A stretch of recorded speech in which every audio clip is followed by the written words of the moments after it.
introductory part, the definition, what does literary criticism basically mean, what does literary theory basically mean, and what are the basic differences between theory and criticism, how both are different and how both are interrelated. So what are the relation as well as the difference between theory and criticism? So we already discussed these things till now, and we also talked about various schools or approaches of criticism that includes feminism we discussed, post-colonialism, Marxism also we are discussing. Today we discuss some more schools of criticism, that is queer theory and all. Okay. So these are the important schools or approaches which we need to understand as far as literary theory and criticism is concerned. तो यही पूरा content है, इसी से questions आपके आते हैं और कहीं ना कहीं इससे आपको क्या है कि अप्रोचेस भी पता लगता है कि how can you interpret multiple works of literature. So if you want to interpret, if you want to evaluate different works, novels, drama, so you must know these frameworks or these approaches. You must be familiar with. Then only you can go for interpretation. Okay. So guys, Marxism कल भी मैंने आपको discuss किया था. It's very interesting.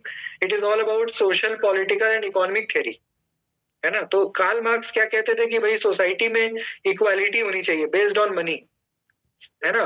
यानी equality कैसी हो, that is based on monetary kind of thing, based on money. Economic equality is very important.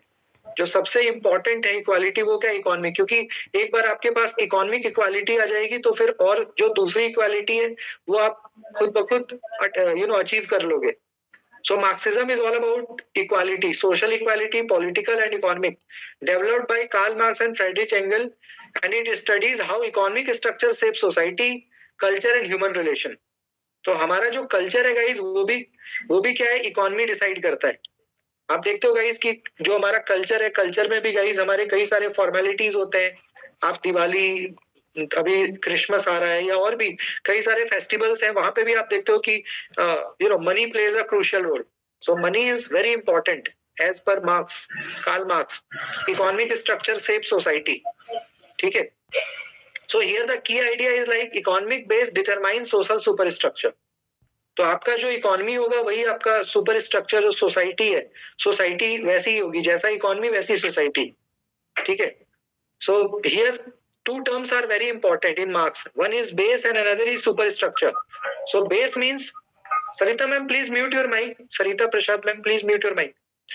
So base means guys production.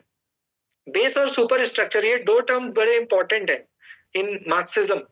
तो base हमारा क्या होता है guys, village. जैसे विलेज का मतलब क्या है, जो जहाँ पे आपका मीन्स ऑफ प्रोडक्शन है, जहाँ पे आपका फार्मिंग है या फिर प्रोडक्शन है, जो हमारे वीट्स हैं, जो भी whatever is the base, labour relations and all.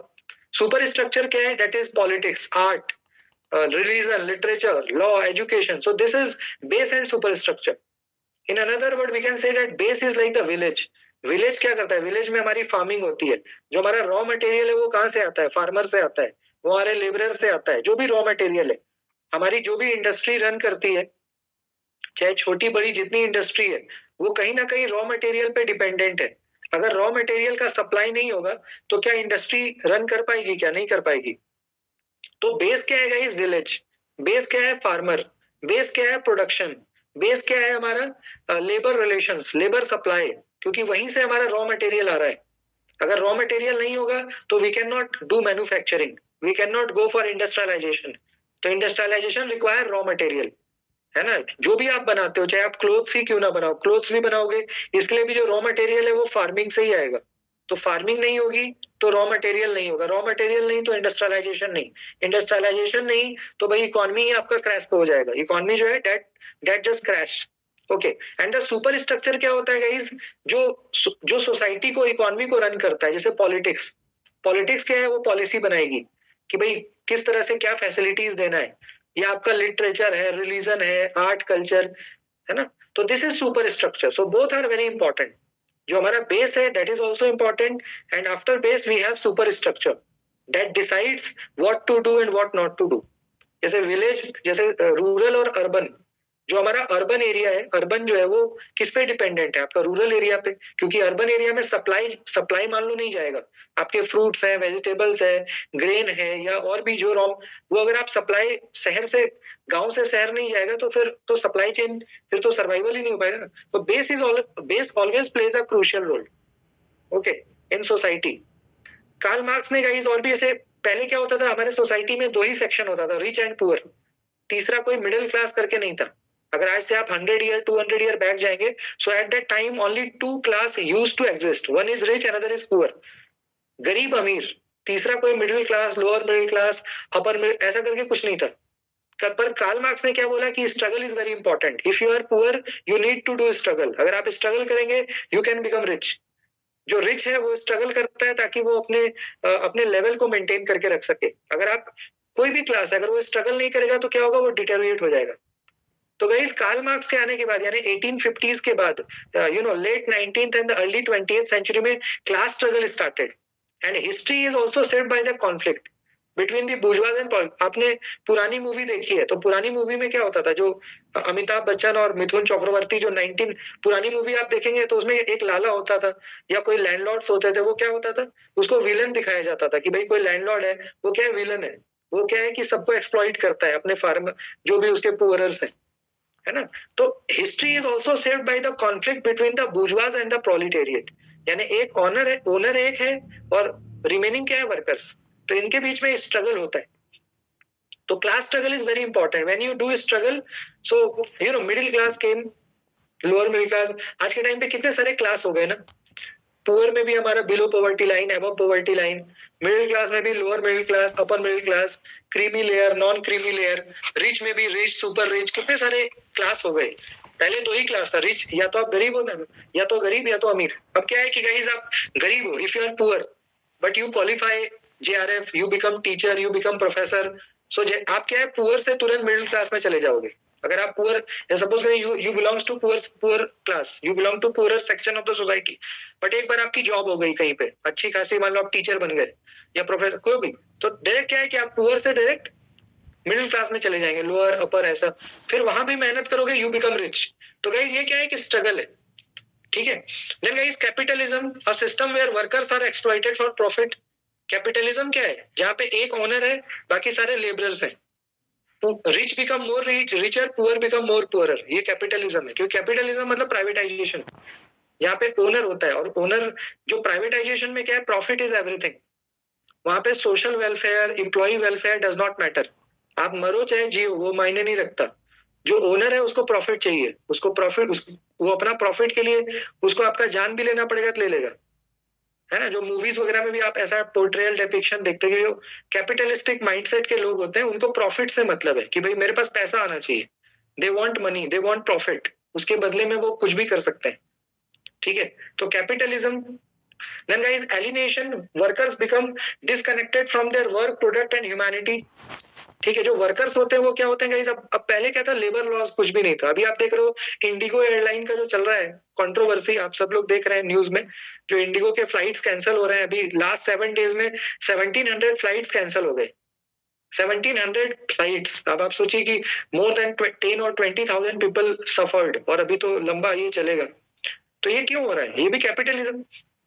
अब क्या है, इस गवर्नमेंट ऑफ इंडिया ने रूल बनाया हुआ है कि भाई एक पायलट को कितना देर काम करना है। मान लीजिए कि एयरप्लेन में आप फ्लाई करते हो तो पायलट का भी तो ड्यूटी का टाइम है ना। जैसे नॉर्मली हम लोग 7 to 8 आवर्स की जॉब करते हैं, अगर आप जॉब करिएगा तो 8 घंटे या 9 घंटे मैक्सिमम, इससे ज्यादा इंडिया में ही 8 आवर, वैसे मैक्सिमम आप 9 आवर्स। अब क्या है इसकी गवर्नमेंट ने कहा कि भाई, क्योंकि पहले क्या था, लोग इतना फ्लाइट यूज नहीं करते थे, अब लोगों के पास पैसा हो गया। अब आप देखो ना कितने लोग फ्रीक्वेंट फ्लाइट यूज करने लग गए, जो मिडिल क्लास है वो भी फ्लाइट यूज करता है, गरीब, हर तरह के लोग अब फ्लाइट पे चलने लग गए पिछले 4-5 साल में। तो गाइस नंबर ऑफ फ्लाइट्स बढ़ी, तो ऐसे में पायलट्स भी तो बढ़ने होंगे। बट जो जो एयरलाइंस की कंपनी है उन्होंने क्या किया, वो क्या है, कैपिटलिस्ट है, वो प्राइवेट कंपनी है, वो गवर्नमेंट कंपनी तो है नहीं। इंडिगो, अकासा या और भी जो है हमारे एयर इंडिया, ये सारे प्राइवेट कंपनीज है। इन्होंने क्या सोचा कि भाई जहां 10 पायलट की जरूरत है वहां 6 ही रखो और उन्हीं से ज्यादा काम कराओ, ताकि उनका थोड़ा पैसा बच जाए, प्रॉफिट हो।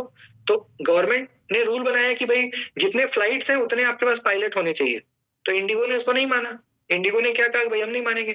उन्होंने क्या किया, जहां पे आपको 10 पायलट की जरूरत है वहां पे उन्होंने 4-5 ही रखा ताकि वो प्रॉफिट बना सके। गवर्नमेंट स्ट्रिक्ट हो गई कि भाई आपको नहीं चल, ऐसे आपको चलने नहीं देंगे। इसके कारण क्या हुआ कि आप देख रहे हो जो स्थिति अभी बनी है कि इंडिगो के सारे फ्लाइट कैंसिल हो रहे हैं, क्योंकि उनके पास इतने पायलट ही नहीं है, उनके पास इतने ग्राउंड स्टाफ ही नहीं है। उन्होंने क्या किया कि उनको जितने स्टाफ चाहिए, मान लो उनको 100 स्टाफ चाहिए, 100 वर्कर, तो उन्होंने 50 ही हायर किए। जो रिमेनिंग 50 है उसका काम क्या है, 50 से ही चला रहे हैं। प्राइवेट कंपनीज में यही होता है। जो प्राइवेट कंपनीज है वो क्या करता है, अपना प्रॉफिट, अब वो 100 वर्कर रखेगा तो उसको 100 को पैसा देना पड़ेगा। दे नीड टू पे 100 वर्कर। अभी क्या किया उसने, 100 की जगह 50 को ही रखा। 50 पे ही प्रेशर बना रहे हैं, भैया आप ही को काम करना पड़ेगा रिमेनिंग। तो इससे 50 लोगों का पेमेंट उसको हर महीना प्रॉफिट हो रहा है। तो गवर्नमेंट स्ट्रिक्ट हो गई कि भाई नहीं, आपको मानना पड़ेगा, क्योंकि आप देखिए 2025 में कितने प्लान क्रैश हो गए। मतलब मुझे लगता है मोर देन 12 और 20 प्लान ऑलरेडी क्रैश्ड इन 2025 ओनली। इतने प्लान क्रैश हुए, 100 लोग मरे। तो उसको लेकर गवर्नमेंट ने कहा भाई, तो अभी आप तो कैपिटलिज्म में क्या होता है, प्रॉफिट इज एवरीथिंग। वहां पे आपका जान जाए चाहे कुछ जाए, वो मायने नहीं रखता। प्रॉफिट होना चाहिए, कंपनी का प्रॉफिट हो रहा है तो फिर वो उसी के लिए काम करेगा, जब तक कि उसकी उस पे। तो पहले क्या होता था गाइस कि लेबर लॉज तो नहीं था, अभी तो चलो फिर भी गवर्नमेंट है, मतलब हमारे और कंपनी के बीच गवर्नमेंट है। तो government just try to make laws, strict laws. They also try that company must follow all the precautionary measures and the laws. पहले क्या था, there was nothing called labor laws. तो उसमें एलिनेशन होता था। एलिनेशन का मतलब क्या है कि वर्कर्स को गाइस एक्सप्लॉइट किया जाता था। अभी तो आप चलो 8 आवर्स 9 आवर्स भी काम कर रहे हो क्योंकि गवर्नमेंट के नॉर्म्स है। पहले क्या होता था, 15 hours a day, 16 hours, 17 18 hours a day, ऐसे ऐसे। अभी भी होता है, अभी भी आप जाओगे जहां पे कोई ऐसे रूल्स नहीं है, वहां पे अभी भी जो वर्कर्स हैं वो 15 आवर्स अ डे काम करते हैं, 16 आवर्स अ डे काम करते हैं, मतलब 20, बस वो सोने के लिए जाते हैं। सोने का भी व्यवस्था उनका वही रहता है, कहीं जहाँ पे फैक्ट्री है उसी में कहीं एक कमरा छोटा सा बना दिया। अब एक छोटा कमरा है, उसी में 10 लोग रह रहे हैं, वहीं पे 5 घंटे सोते हैं, फिर बचा हुआ 18 घंटा काम करते हैं। और उनकी वेजेस कितनी है, बहुत कम, इतनी कि बस वो जिंदा रह पाए, 5,000 10,000 ऐसे। समझ रहे हैं? तो यही तो, ये कैपिटलिज्म है जिसको मार्क्स मतलब अगेंस्ट है, जिसके मार्क्स कहता है भाई कि equal equal wages for equal work, equal wages for equal, यानी जो जितना काम किया उतना you must get that much amount. तभी तो इक्वालिटी आएगी ना सोसाइटी में, ऐसे तो इक्वालिटी नहीं आएगी। तो alienation. Then ideology. Karl Marx also talked about ideology means the dominant class creates ideas that appear normal but support their power. So ideology is also important because the dominant class, the super rich, okay, the powerful class of the society create ideas that appear normal but support their power. आप guys अक्सर देखते होंगे, जैसे मैंने आपको एक example दिया था कि liquor is not good for us. हम सब लोग ये जानते हैं कि liquor, alcohol is not good for us, that is injurious. But आप देखिए जितने भी एडवर्टीजमेंट्स आते हैं, मूवीज आती है, टीवी सीरियल आता है, इवन क्रिकेट मैच आता है, आप हर जगह देखिए लिकर का कोई ना कोई ब्रांड आपको दिख जाएगा।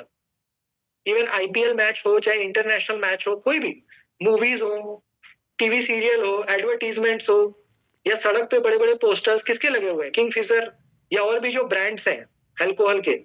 क्यों? हमें तो पता है, गवर्नमेंट को भी पता है that is not good for our health, but फिर भी वो क्यों दिखता है आपको? कभी आपने सोचा है? Have you ever thought that why you see everywhere the advertisement of alcohol brands और द ब्रांड्स ऑफ लिकर? वो तो अच्छा नहीं है ना, वो हम भी जान रहे हैं, गवर्नमेंट भी जान रहा है, फिर भी ऐसा क्यों हो रहा है? क्यों गाइस? उसके पीछे कौन है? कैपिटलिस्टिक लोग। उसके ओनर कौन है? जो सुपर रिच है, सुपर पावरफुल लोग हैं। वो क्या करते हैं, मूवी में दिखाते हैं कि भाई alcohol is like the essence of the society. अभी मैं देखता हूँ आज के यूथ को, जो अपने आप को, कई लोग ये समझते हैं भाई मैं रिच हूँ, तो रिच कैसे है कि भाई उसके अल्कोहल है। अभी बर्थडे पार्टी, मैरिजेस, कोई भी पार्टी आप देख लो इंडिया में, जबकि इंडिया में अल्कोहल का, इंडिया में वाइन कल्चर इंडिया का नहीं है, बट आज आप छोटे से छोटे, बड़े से, हर जगह आपको अल्कोहल मिल जाएगा, वाइन मिल जाएगा हर जगह। बर्थडे पार्टी से लेकर और मैरिजेस से लेकर जहां आप जाओगे, यू मस्ट फाइंड अल्कोहल। उसके बिना है ही नहीं कुछ, मतलब जुगाड़। क्योंकि इतना प्रमोशन होता है इसका, मूवी में आप देखते हो, या क्रिकेट। तो दिस इज कॉल्ड आइडियो, कि कैसे guys the dominant class create ideas that is not good for us, but they support their power. वो किसी बुरी चीज को भी इतना नॉर्मल बना देते हैं ना कि हमें लगता है कि यार ये तो अच्छा ही है। जैसे अजय देवगन, जुआ केसरी, बड़े बड़े स्टार हैं वो, जुआ केसरी और ऐसी चीज जो that is not good for, but उसका एडवर्टीजमेंट कौन कर रहा है? अजय देवगन, अक्षय कुमार। तो हमें लगता है यार ये तो हमारे सोसाइटी का ही पार्ट है, ये तो हमारे लिए अच्छा है, फिर हम उसको एक्सेप्ट करते हैं, अडॉप्ट कर। तो इस तरीके से चीजें चलती हैं। क्योंकि मान लीजिए जो जो हमारा कैपिटलिस्ट है उसको तो अपने प्रोडक्ट को बेचना है at any cost, by hook और बाय क्रूक। बाय हुक और बाय क्रूक उसको क्या करना है? सेल करना है। तो उसके लिए वो ब्रांडिंग करेगा। और ब्रांडिंग एक ऐसी चीज होती है कि भाई गलत को सही, सही को गलत बना सकती है, उसके पास इतनी ताकत है। ठीक है। Then revolution, dialectical materialism, social change happen through contradictions in material. So these are the common features of Marxism. Karl Marx यही कहता है गाइस कि सोसाइटी में इक्वालिटी होनी चाहिए, है ना। इक्वालिटी में मतलब रिसोर्सेस, जो हमारे पास रिसोर्सेस हैं उसका डिस्ट्रीब्यूशन इक्वल होना चाहिए, वेजेस इक्वल होने चाहिए, अपॉर्चुनिटी सबके पास होना चाहिए। ऐसा नहीं कि भाई एक एक एक बहुत अमीर है और बाकी बिल्कुल एकदम खाने को भी नहीं है, हैंड टू माउथ है, ऐसा नहीं हो। ठीक है, सभी के पास डिस्ट्रीब्यूशन हो। इसलिए आपने देखा जब इंडिया में भी guys, when India got independence, उसके बाद जो महात्मा गांधी, विनोबा भावे, ऐसे कई सारे हमारे रिवोल्यूशनरी जिन्होंने क्या किया, लैंड का डिस्ट्रीब्यूशन कराया। जो बड़े बड़े मतलब कि जमींदार थे जिनके पास बहुत लैंड था, उनके पास उनसे लैंड लेके और गरीबों में बंटवाया। जिनके पास कुछ भी नहीं है तो उनको लैंड दिया गया कि चलो भाई आप भी कुछ फार्मिंग करो। तो गवर्नमेंट ने कई सारे नॉर्म्स लाए आफ्टर इंडिपेंडेंस। क्योंकि कुछ लोग ऐसे थे जिसके पास बहुत जमीन था, इतना जमीन की मान लीजिए पूरा एक शहर ही था, एक इंसान का पूरा एक एक शहर, एक एक ऐसे ऐसे जमीन। और मैक्सिमम लोग ऐसे थे जिसके पास कुछ भी नहीं है, एक डेसिमल जमीन। तो वो फार्मिंग कैसे करेंगे, क्या खाएंगे? तो गवर्नमेंट ने क्या किया, अपने पॉलिसी में चेंजेस लाया। उन्होंने कहा भाई सभी को कुछ ना कोई लैंड हो, तो गवर्नमेंट ने डिस्ट्रीब्यूशन किया ताकि सबके पास अपना जमीन हो, फार्मिंग हो सके, खा सके, बहुत गरीबी ना हो। तो ये मार्क्स की वजह से। So this is the idea of marks, equal distribution of resources, opportunity and all, wages. ठीक है। So guys, Marxist criticism studies what Marxist studies. First, how literature represent class conflict. जो क्लास कॉन्फ्लिक्ट है guys वो हमेशा होता है, bourgeois between bourgeois and proletariat. जो land जो ओनर है ना, the owner. So the bourgeois and proletariat, this conflict is very common. Okay. Economic forces behind culture, how text support or resist dominant ideology, representation of labour, poverty, inequality. So guys labour क्या है, poverty, inequality in the society, economic forces. ठीक है। Because these are the tools like media, mass communication, branding, television, promotion.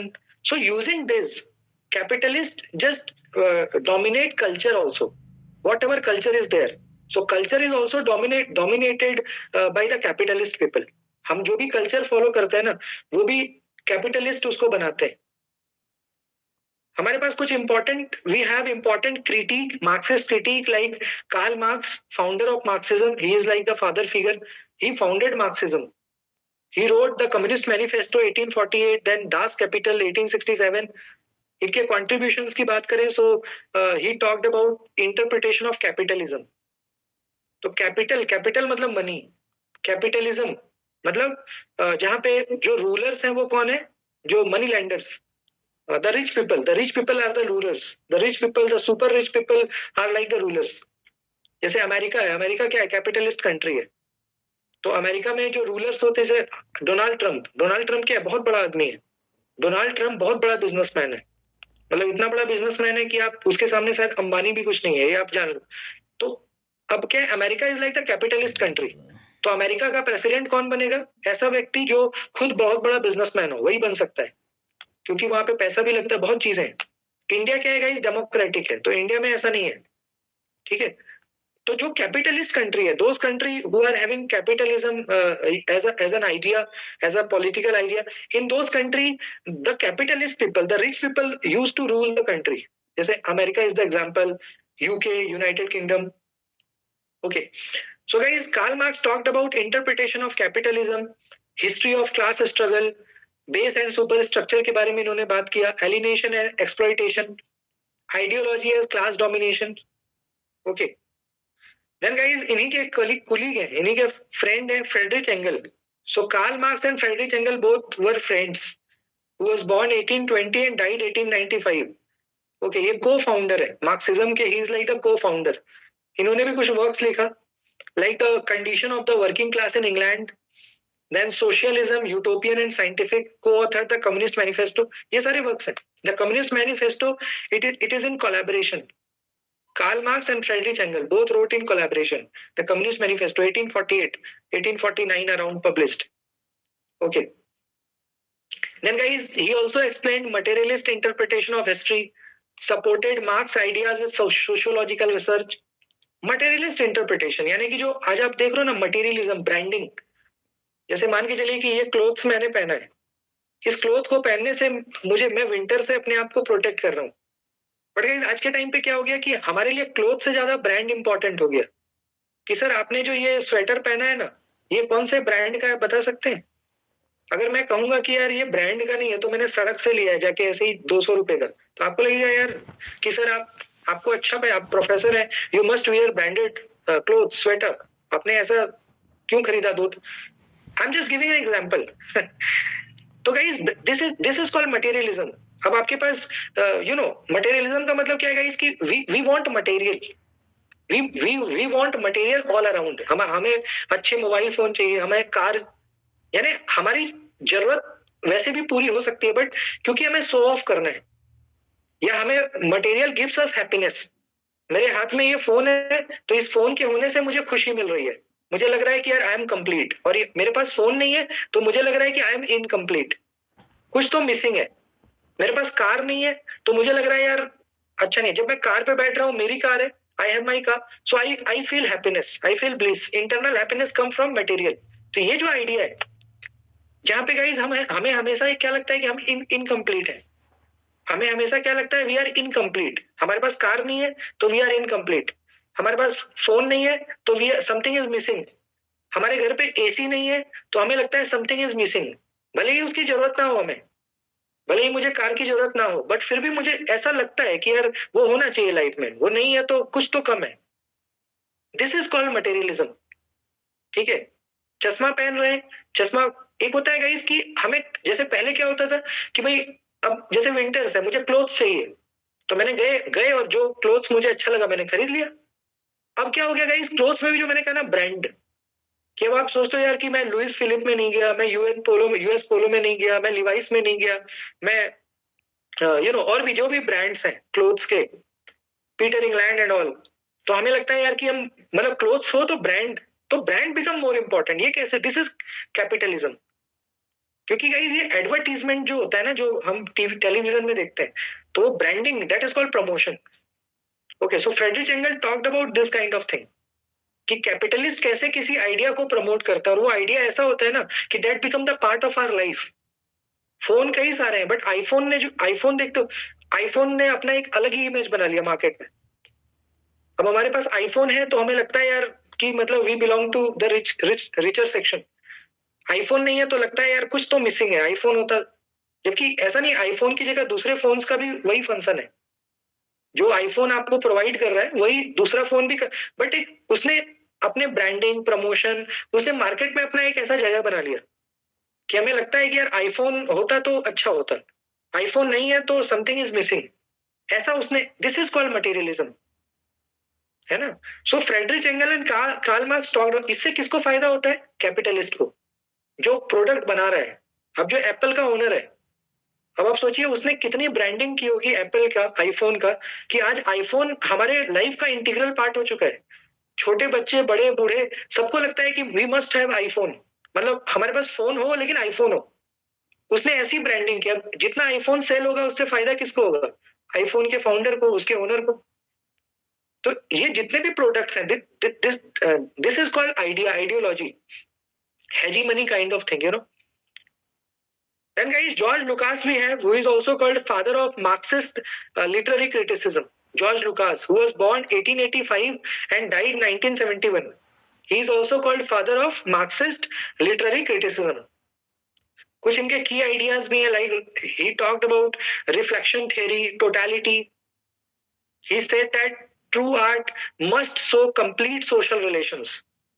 Okay, realism versus modernism he discussed. George Lucas, realism versus modernism. He supported realism, like Honore de Balzac, Leo Tolstoy. ये सारे novelist है ना, French. Honore de Balzac, very important. Leo Tolstoy, है ना, War and Peace. George Lucas also criticised modernism as anti real, individualistic. तो ये George Lucas भी कौन है गाइस? मार्क्सिस्ट है ना, मार्क्सिस्ट फिलोसोफर है George Lucas. He is called the father of Marxist literary criticism. Then guys, we have another important figure, Antonio Gramsci, who was born 1891, died 1937. Very important from UGC NET और SET exam perspective. Antonio Gramsci, इन्होंने पहला concept दिया cultural hegemony, in which he said that the ruling class controls society through culture, education, religion, media. जो हमारा ruling class है, अभी आप देखिए जैसे इंडिया में बीजेपी इज इन पावर, तो गाइस जो हमारा सिलेबस है वो भी देखिए, जो पॉलिटिकल पार्टी रूलिंग पार्टी होती है वो क्या करता है, एजुकेशन टेक्स्ट बुक भी अपने अकॉर्डिंग कर देता है. अभी आप देखिए नेशनल एजुकेशन पॉलिसी आया, तो नेशनल एजुकेशन पॉलिसी में वो सारे टेक्स्ट बुक आए जिससे कि रूलिंग पार्टी को फायदा हो. अभी कांग्रेस थी पीछे, कांग्रेस वाज इन पावर, तो कांग्रेस के टाइम पे क्या सिलेबस था जो कांग्रेस को बेनिफिट करे, जो कांग्रेस के लिए बेनिफिटेड हो, बेनिफिशियल हो. अभी बीजेपी आई, उसने क्या किया, एजुकेशन पॉलिसी चेंज कर दिया. 2020 we got new education policy. अब इसमें जो सिलेबस आएगा, जो टेक्स्ट बुक आएगा, वो डायरेक्ट इनडायरेक्ट बेनिफिट किसको करेगा, रूलिंग पार्टी को. ठीक है. So guys, cultural hegemony, it means the ruling class, the dominant class, the powerful class, they control society. हमें लगता है कि हम फ्री हैं, बट हम फ्री नहीं है. Mentally we are slave. आज भी हम लोग क्या है, आज भी हम लोग मेंटली स्लेव है. ओके.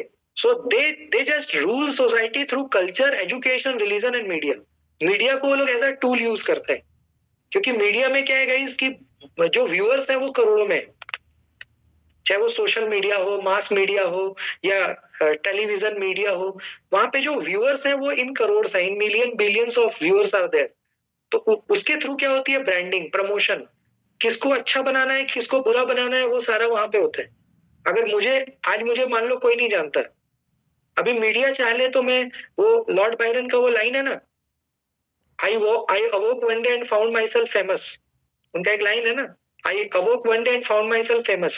अगर मीडिया चाहे तो 24 आवर्स के अंदर मुझे पूरा भारत जान जाएगा. मीडिया के पास इतनी ताकत है. या मान के आपको कोई नहीं जानता, nobody knows you.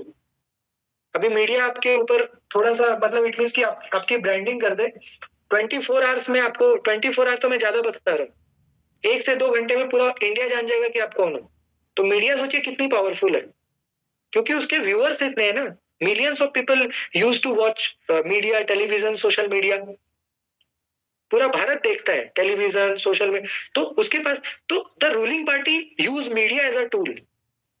किसको हीरो बनाना है और किसको जीरो बनाना है, वो मीडिया डिसाइड करती है. अगर मीडिया आपके फेवर में है, you can become hero. Media आपके अगेंस्ट है, यू विल बिकम जीरो. आप देखते ही हो कि हर दिन मीडिया में नैरेटिव चलता है कि किसको हीरो बनाना है और किसको जीरो बनाना है, किसको मैन बनाना है, किसको सुपरमैन बनाना है. Man and superman theory by GB Shaw. तो मीडिया क्या करती है, किसी को सुपरमैन भी, यार ये तो मतलब इंसान से भी बड़ा बना देती है, पोस्टर बॉय, पोस्टर गर्ल, कि भाई ये तो इंसान से भी बड़ा है. आप देखते हो मीडिया में अक्सर आपको कुछ कुछ ऐसा. So people accept operation as common sense. समय के साथ क्या होता है मीडिया, टेलीविजन, ये क्या करती है ना, ऑपरेशन को हमें लगता है यार यही तो लाइफ है, this is the part of our life, और हम एक्सेप्ट कर लेते हैं जो भी हमारे आसपास चल रहा है ना, भले ही वो गलत हो, लेकिन धीरे धीरे हम क्या करें, gradually we just accept those things. Okay.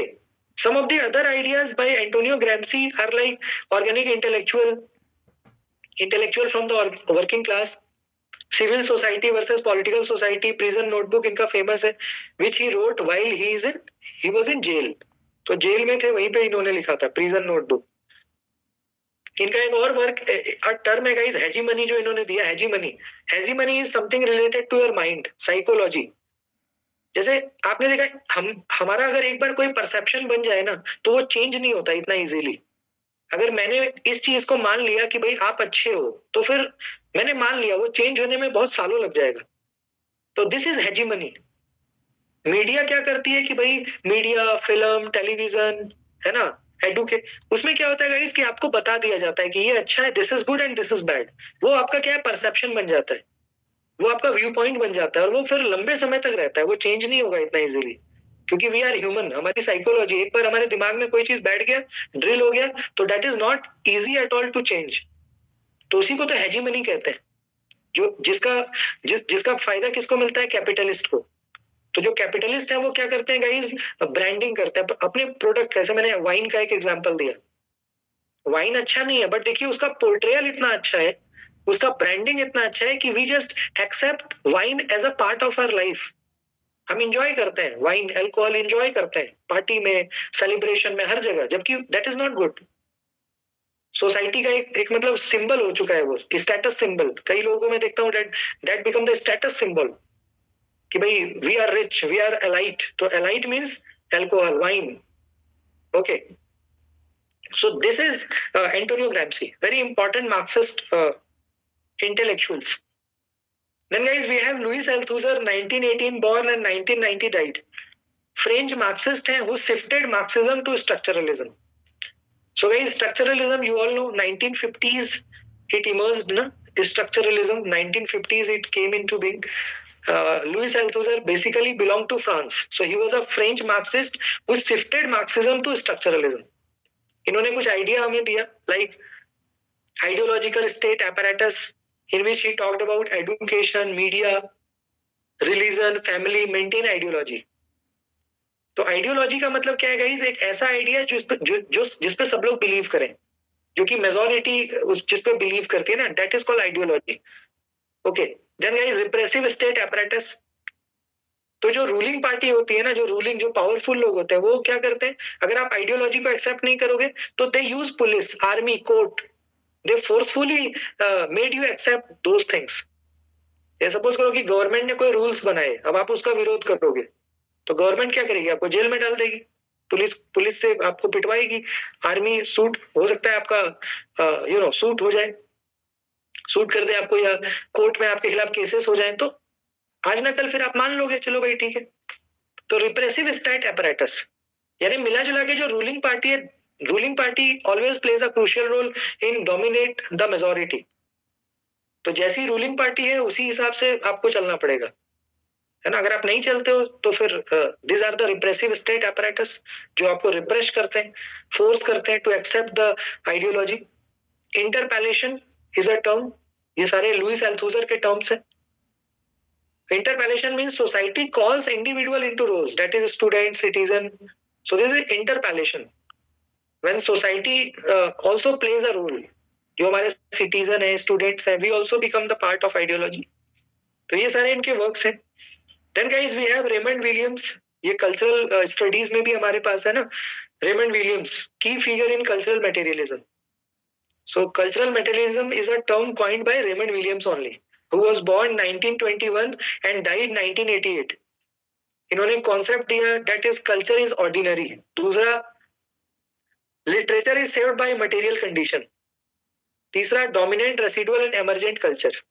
तो बेसिकली कल्चरल क्रिटिक है, कल्चर पे बात करते हैं कि how culture emerged, what thing helped to shape culture.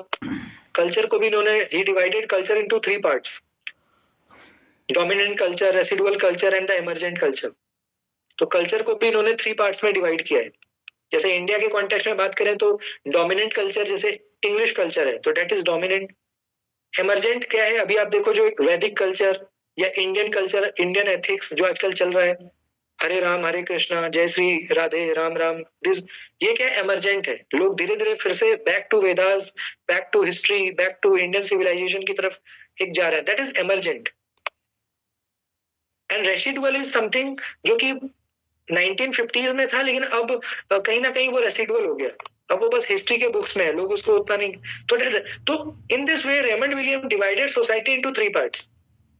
One is dominant culture like West culture, English culture. One is emergent, and another is residual. That is, that is extinct.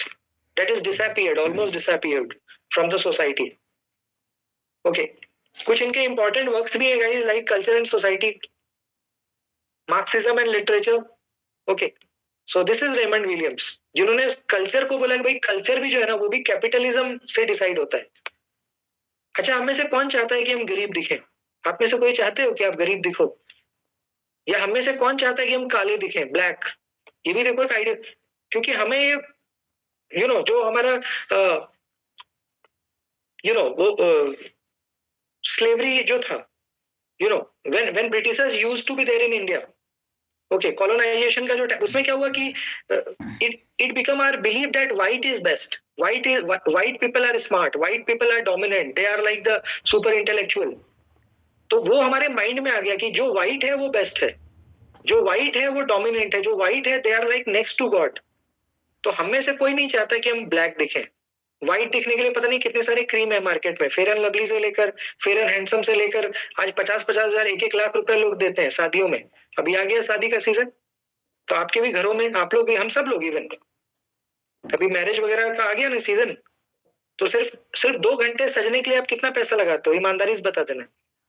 सिर्फ 1 से 2 घंटे आप किसी मैरिज में जाते हो, birthday party and all, उसमें आप पार्लर में जाके, मतलब मुझे तो लगता है आज के टाइम पे जो रेट लिस्ट आ गई 10,000 से तो स्टार्ट है, 10,000, 20, 50, 1 लाख, 2 लाख ऐसे ऐसे करके, और लोग देते हैं खुशी से कि भाई मुझे शादी में जाना है, मेरे रिलेटिव की शादी है, वो पार्लर जाते हैं सिर्फ 2 घंटे खूबसूरत दिखने के लिए। दे जस्ट पे 20,000, 30,000, 15,000, इवन 51 लाख रुपीज। मतलब डिपेंड करता है कि आपका क्या लेवल है, इतना इतना लोग देते हैं। क्यों? ताकि वो ब्यूटीफुल। एम आई राइट और रॉन्ग? ये क्या है? This is branding. क्योंकि गाइस हमें ये बता दिया गया है कि व्हाइट इज बेस्ट, तो हम सिर्फ सुंदर दिखने के लिए, व्हाइट गोरा दिखने के, हम इतना इतना पैसा खर्च कर देते हैं। इंडियंस करते हैं, ये कोई गलत नहीं है। अभी तो शादी का सीजन आ गया, आप देखोगे, आप इवन आप और हम भी यही करते हैं, हम और आप भी इससे कोई बहुत अलग नहीं है। तो this is you know this is something Raymond William discuss, कि कैसे चीजें मतलब हमारे कल्चर का पार्ट बनती है। और ये सारी चीजें कहाँ से आई? टेलीविजन से, क्योंकि हम टेलीविजन में दिखते हैं। जो हमें टेलीविजन में आप देखते हो कि जो मूवी में हम लोग जो हीरोइन को देखते हैं, हीरो को देखते हैं, वो रियल लाइफ में इतने सुंदर नहीं है। जब आप रियल लाइफ में शाहरुख खान को देखोगे, रियल लाइफ में सलमान खान को पास से देखोगे, रियल लाइफ में आप अनुष्का चोपड़ा को देखोगे, रियल लाइफ में आप प्रियंका चोपड़ा को देखोगे या अनुष्का शर्मा, जो भी जो सुपर स्टार्स जो आपको टेलीविजन, जो आपको रियल लाइफ में आपको लगेगा यार वो तो हमारे जैसे या हमारे से भी डाउन है, यानी लुक में, अपीयरेंस में, पर्सनालिटी में हमारे से भी डाउन है, कई बार आपको ऐसा भी। बट गाइस जो उनको मूवी में उनका पोर्ट्रेयल कैसा है? सुपर हीरो की तरह, सुपर वुमन, सुपरमैन। तो हमें लगता है यार हम भी वैसा बने, हमें क्या लगता है कि हम भी ऐसा बने, और वैसा बनने के लिए we just spend lakh of rupees, ताकि हम भी उस तरह से दिखें जैसा मूवी में दिखते हैं जो हीरो है। हम लोग कहते हैं ना यार मुझे उस तरह सजा दो, जैसे वो शाहरुख खान की बॉडी है ना, वैसा मेरी भी बॉडी कैसे बनेगी? तो उसके लिए भाई, या वो जो फिल्म में वो प्रियंका चोपड़ा का जो लुक है ना, वैसा मुझे बना दो, वैसे हेयर्स मेरे कर दो, वैसे मुझे साड़ी पहना दो। तो this is called branding, capitalism यही। So guys, Raymond Williams talked about materialistic condition of the society, materialism, cultural materialism, and how even literature is shaped by material conditions. Then guys, we have Terry Eagleton, most widely and read Marxist critic today. बहुत important है Terry Eagleton, 1943 born and still alive. Famous works are like Marxism and Literary Criticism, okay, Literary Theory and Introduction, ये सारे works हैं इनके। Terry Eagleton also focused on ideology, class conflict, capitalism, critique modern literary theory from Marxist perspective. तो ये सारे इनके works हैं, Marxism, literary theory. Okay, then guys Walter Benjamin, ये भी कल्चरल क्रिटिक है जिन्होंने टेक्नोलॉजी को फोकस किया। Walter Benjamin 1892 born and 1940 death. He talked about technology. So technology changes art, ये वॉल्टर बेंजामिन ने कहा। Okay, photography, cinema, mass reproduction, uniqueness disappear in mass reproduction. तो इस तरीके से मतलब टेक्नोलॉजी, आर्टिफिशियल इंटेलिजेंस, ये कहा भाई टेक्नोलॉजी के आने से चीजें और भी डुप्लीकेसी बढ़ी है, क्योंकि टेक्नोलॉजी ने क्या किया, काफी चीजों को रिप्लेस कर दिया, जो चीजें रियल थी उसको रील बना दिया, है ना। तो ये है, इसका मेजर वर्क भी है। Walter Benjamin wrote the work of art in the age of mechanical reproduction. क्योंकि क्या होता है कि जब टेक्नोलॉजी आती है, टेक्नोलॉजी क्या करती है, कई चीजों को रिप्लेस कर देती है, खास करके यूनिकनेस, ओरिजिनलिटी, जो चीजें ओरिजिनल है उसका डुप्लीकेट आ जाता है, क्योंकि we have using technology we can produce more and more, है ना। देन गाइस फ्रैंकफर्ट स्कूल भी आता है, ये भी कल्चर स्टडीज में। फ्रैंकफर्ट स्कूल जहां से कल्चर स्टडी इमर्ज हुआ है, from where culture study emerged. और ये यहाँ पे जितने लोग थे सारे मार्क्सिस्ट थे। जब आप कल्चर स्टडीज पढ़ेंगे तो वहां पे जितने कल्चरल क्रिटिक है ना, Richard Hoggart, Stuart Hall, Raymond Williams, Theodor Adorno, Max Horkheimer, Herbert, ये सारे क्या है, हार्डकोर मार्क्सिस्ट हैं. तो culture studies emerged in Frankfurt school 1923 and all the critics are were Marxist. तो सारे मार्क्सिस्ट का ये ग्रुप था who studied culture, capitalism and media. तो इन लोगों ने ये रीड किया कि भाई कल्चर को कौन सी चीजें इन्फ्लुएंस करती है. ठीक है. कल्चरल इंडस्ट्री करके एक टर्म आया, थियोडोर एडोर्नो ने ये टर्म दिया, cultural industry, where he said that mass media creates passive consumer and maintain capitalism. Mass media create passive consumer. है ना. आज के टाइम पे क्या है गाइस, हम सभी कंज्यूमर हैं. हम ज्यादा से ज्यादा हम पैसा क्यों कमाते हैं, ताकि हमें कंज्यूम करना है. आज के टाइम, पहले क्या होता था गाइस कि हमें संतोषम परम सुखम. अब आज के टाइम पे वी डोंट हैव सेटिस्फेक्शन. अगर आप 50,000 कमाते हो, आपको यार 1 लाख कमाए, 1 लाख कमाते हो 2 लाख कमाए, 2 लाख कमा 3 लाख, मतलब कोई अब आज के टाइम पे कोई लास्ट पॉइंट नहीं है. क्योंकि guys we all are consumer, we just want to consume more and more. आपका खर्च 1 लाख रुपए का है, बट आपको लगता है कि यार मजा नहीं आ रहा और होना चाहिए. क्यों? क्योंकि गाइस वी ऑल आर, पहले क्या था, इतना कंज्यूम नहीं, पहले हमारा इतना कंज्यूम नहीं था. अब हमारा कंजप्शन बहुत बढ़ गया. अगर एक फोन है, चाहते हैं 2 फोन हो जाए. एक गाड़ी है, चाहते हैं 2 गाड़ी हो जाए. एक घर है, चाहते हैं दो, मतलब we want to consume more and more. कपड़े एक है, 2 हो जाए. हर चीज हम लोग बढ़ाना चाहते हैं. तो भाई जब अपना कंजप्शन बढ़ाओगे तो दैट नीड्स मनी. फिर मनी के लिए आप क्या करोगे, मेहनत करोगे, भागोगे. तो मिला जुला के फायदा किसको होना है, कैपिटलिस्ट को ही होना है. मिला जुला के जो बेनिफिट है वो किसको होगा, कैपिटलिस्ट को ही होगा. क्योंकि वो और प्रोड्यूस करेगी, वो जितना प्रोड्यूस करेगी आप उतना कंज्यूम करोगे, फिर वो और प्रोडक्शन करेगी, they become more richer, poor become more poorer. तो ये चलता रहेगा cycle. So cultural industry, mass media create passive consumer. क्योंकि मीडिया क्या करती है गाइस, पैसिव कंज्यूमर बनाती है ना. हम लोग ना चाहते हुए भी हमें लगता है कि यार ये भी हो जाए, वो हो जाए. अच्छा, पहले तो हमें मार्केट जाना होता था. अब क्या है, घर घर पे ही हमारे अमेजोन, फ्लिपकार्ट सारे एप्लीकेशन है. दिन रात में देखता हूँ कई लोग दिन रात ऑर्डर ही करते रहते हैं. आप में से भी कई लोग ऐसे होंगे जो दिन रात ऑर्डर, कोई ना कोई ऑर्डर एक दिन में अमेजोन से कुछ कर दिया, फ्लिपकार्ट से कुछ कर दिया, स्विगी से कर दिया, जोमेटो से. पहले तो भैया मार्केट एक टाइम होता था, अब तो कोई टाइम ही नहीं है, 24/7. अभी रात का 11 बज रहा है, आपको चाउमीन खाना है, स्विगी कर दो. आपको आइसक्रीम खाना है, जोमेटो कर दो. कपड़ा लेना है, फ्लिपकार्ट कर दो, अमेजोन कर दो. 24/7 मार्केट ओपन है. सुबह के 4 बजे मार्केट ओपन है, रात के 12 बजे मार्केट ओपन है, दोपहर के 10 बजे, सुबह के 4, मार्केट इज ओपन 24/7. क्योंकि हमारे ऑनलाइन एप्स है, डिलीवरी बॉयज आर देयर. तो आप सोचिए कैपिटलिज्म कितना बढ़ा है, कंज्यूमरिज्म कितना बढ़ा है. हमारा कंजप्शन, इसलिए तो अब सेटिस्फेक्शन नहीं होता ना. आप कितना भी कमा लो, आज के टाइम पे आप कितना भी कमा लो, मैं कहता हूँ आपको सेटिस्फेक्शन हो ही नहीं सकता. ये आप फील करके देखना, आपकी सैलरी कितनी भी हो, आप बिजनेस फैमिली से हो, बिजनेस क्लास से हो, आपको सेटिस्फेक्शन नहीं हो सकता. चाहे कोई महीने का 10,000 कमा रहा है, या किसी की कमाई महीने की 5 लाख रुपए है, उसको सेटिस्फेक्शन नहीं हो सकता. क्योंकि जो जितना कमा रहा है उसको लग रहा है कि यार हमें और कंज्यूम करना है, हमें और कुछ परचेज करना है, खरीदना है बड़ा, तो उसकी खर्च उस तरह से. So this is called cultural industry. Then guys we have Mikhail Bakhtin. Mikhail Bakhtin is also important. Formalism में ये important है. And Frederick Jameson, who is famous for postmodernism. uh, you know the famous concept is postmodernism is the cultural logic of late capitalism. Okay, so Frederick Jameson, who was born 1934, ये post modern time में रहे, America से थे, American Marxist cultural critic. And he talked about post modernism is the cultural logic of late capitalism. Late capitalism means capitalism in extreme. जब कैपिटलिज्म अभी जैसे अपने एक्सट्रीम पे है ना, तो he talked about late capitalism means extreme capitalism. Okay, so the political unconscious. So these are the things which we need to discuss as far as Marxism is concerned. So Marxism is such a wonderful idea. If you want to understand Marxism